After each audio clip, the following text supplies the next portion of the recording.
Last week, the Minnesota Senate began a series of hearings to investigate the rioting and demonstrations following the death of George Floyd. What we're going to talk about during these hearings is what occurred in that period after Mr. Floyd was killed.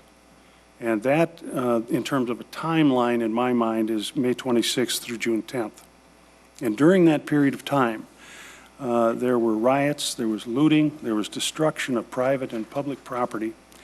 And I view those as being very, very serious criminal activity. Arson, for instance, is one of the most serious crimes that is on our books. It's rightful that we have a discussion about what occurred and how government responded in these events. We all enjoy a right to be protected. It's in our law.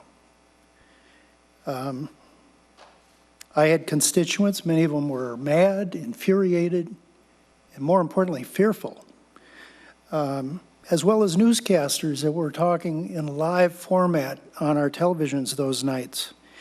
And the question kept coming up, where is the police? Where is the fire emergency personnel? Where was the government to protect life and property?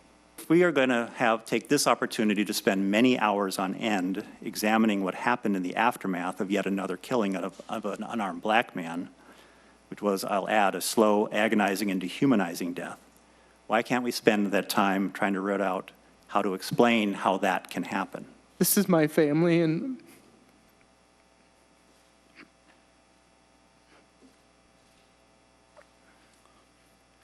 the building was leveled the 29th, so the fire department fought the fire all night. I got there at about 6:30 in the morning, and they were still fighting it, so it looked like this at about 6:30 in the morning, and it was a shell. And then they ended up leveling it because it was unsafe, obviously. So this is a picture that was taken by friends of ours, and you know, it's hard for me to look at. I would be concerned about a business owner that wasn't emotional about what's happened to all of you. We are all in this together, and you have every right. Your business is not just a part of you, it's a part of the community. And I would put it this way. I think all of you and those that stood up for you took a punch during that week, but I think you're going to get up from that punch, and I think you're going to live and fight on, and you're going to be successful, and we're all going to be proud of that. Staying with the metaphor of taking a punch, one of the things I hope this committee is going to do is try to look at why there was a fight. We have not yet heard testimony from the people, thousands of them that took to the street that were peaceful, and that's part of the story. This week, I spoke with the chair of the Joint Committee, Senator Scott Newman. You are chairing a series of joint meetings of the Transportation Committee and the Judiciary and Public Safety Committee to look into the lawlessness that followed the death of George Floyd while in police custody in Minneapolis on Memorial Day. What are some of the questions that you hope to have answered? I think that from the Senate standpoint, what we want to know is essentially what happened and why. And there is a significant difference between protesting, civil disobedience, and arson, looting, that type of thing. Those are criminal activities. And this went on for a period of about a week with all of the looting, and public property was damaged, private property was damaged. And I think that from the Senate standpoint, I know bills are coming forward that we are going to have to address for such things as, public policy. There's probably going to be some bills coming forward in terms of fiscal issues to rebuild the city. And I think that the members of the Senate should have a very good understanding of what actually happened and what was done right and what was done wrong. And that really is the purpose of the hearing. Now, several have asked, and I too am curious, why is the Transportation Committee a relevant committee to investigate these questions? That's the easiest question you're going to ask me. The Judiciary Committee has jurisdiction over public safety. The Transportation has jurisdiction over Capitol Security, over the Highway Patrol, and over the highway system. In the course of these riots, the State Patrol, the Highway Patrol was pulled in, Capitol Security was pulled in, and MnDOT was pulled in because of freeways being shut down. So for those reasons, both the Judiciary and the Transportation Committee have jurisdiction over components of what we are talking about.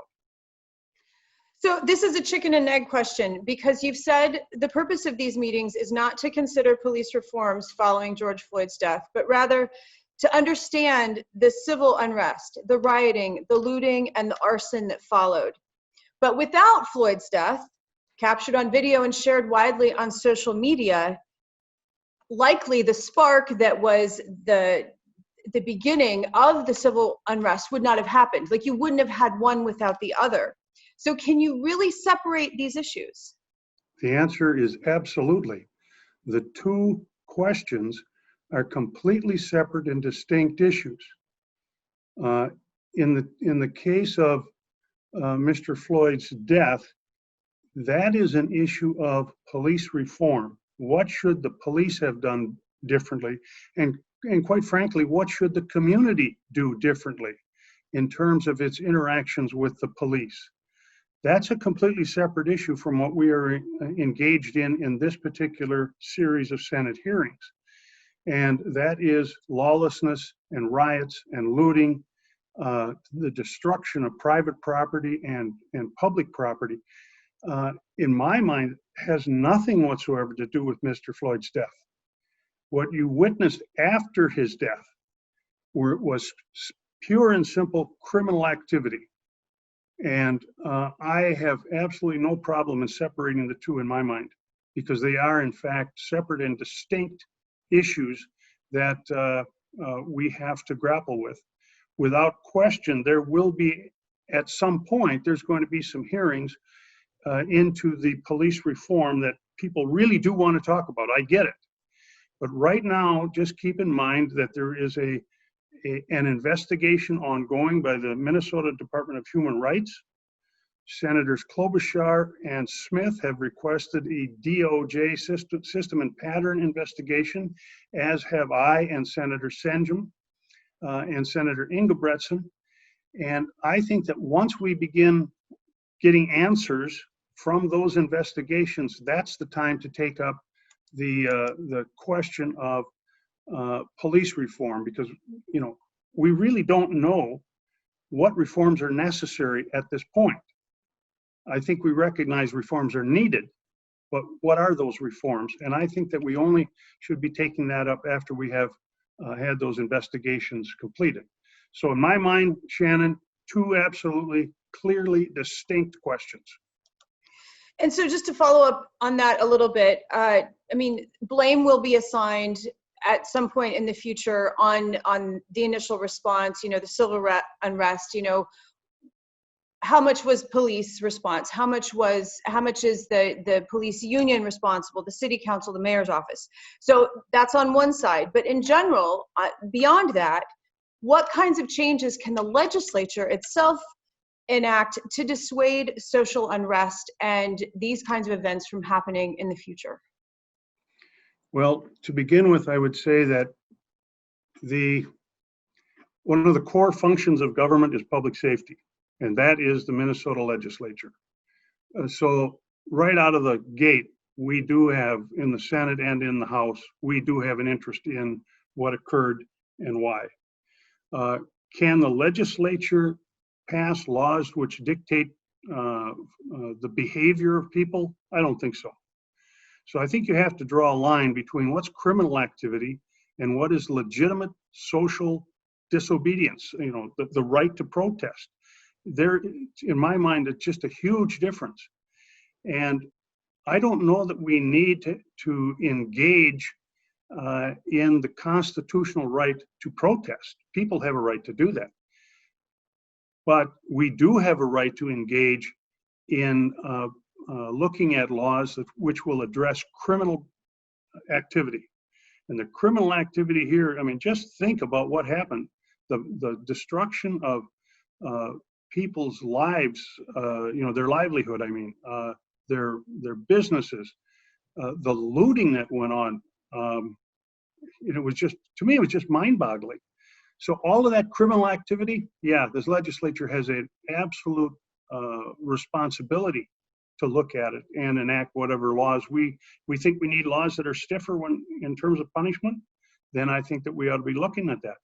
Because I think that without a doubt, there were people coming into the Twin Cities from outstate and out of the state to participate in criminal activity. And that is a far, far cry from the civil protests people have a right to do. Senator Scott Newman, thank you. Thank you very much. Bye, Shannon.